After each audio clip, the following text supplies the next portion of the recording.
ہمارے اسلاف نے تجارت ہی کے ذریعے اسلام کی عالمی تبلیغ کی ہے۔ حج میں گناہوں کی مغفرت اور رزق میں برکت کا وعدہ ہے۔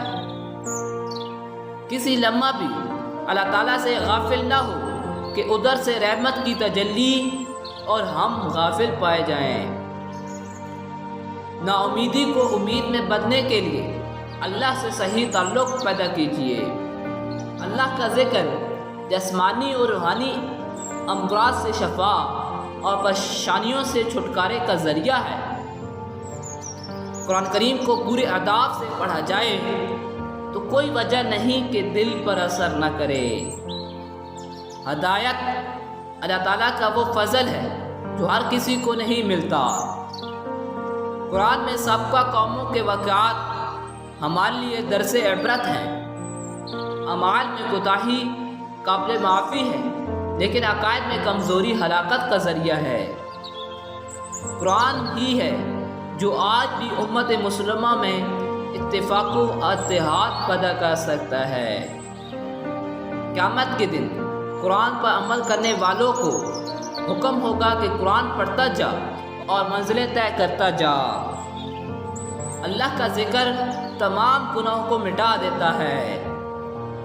دعا کی قبولیت کے لیے ضروری ہے کہ عزم، رغبت، یقین اور پورے ذوق و شوق کے ساتھ کرے۔ دعا کی قبولیت کے لیے اہلیت یعنی بزرگ ہونا ضروری نہیں، اللہ تعالیٰ سب کی سنتا ہے۔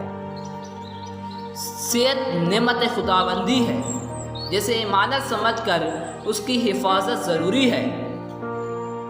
جو قوم اپنا تشخص برقرار نہیں رکھ سکتی وہ کبھی غالب نہیں آ سکتی۔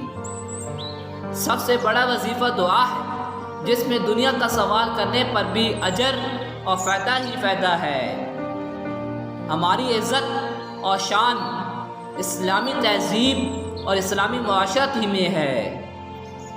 اسوہ حسنہ کا ہر پہلو ہمارے لیے مشعل راہ ہے۔ نقش قدم ہی کے ہے جنت کے راستے، اللہ سے ملاتے ہیں سنت کے راستے۔ اچھے حکمران چاہتے ہو تو اللہ کو راضی کرنے کی فکر کرو۔ نیک لوگوں کی صحبت سے صرف دین ہی کا نہیں بلکہ دنیا کا بھی فائدہ ہوتا ہے۔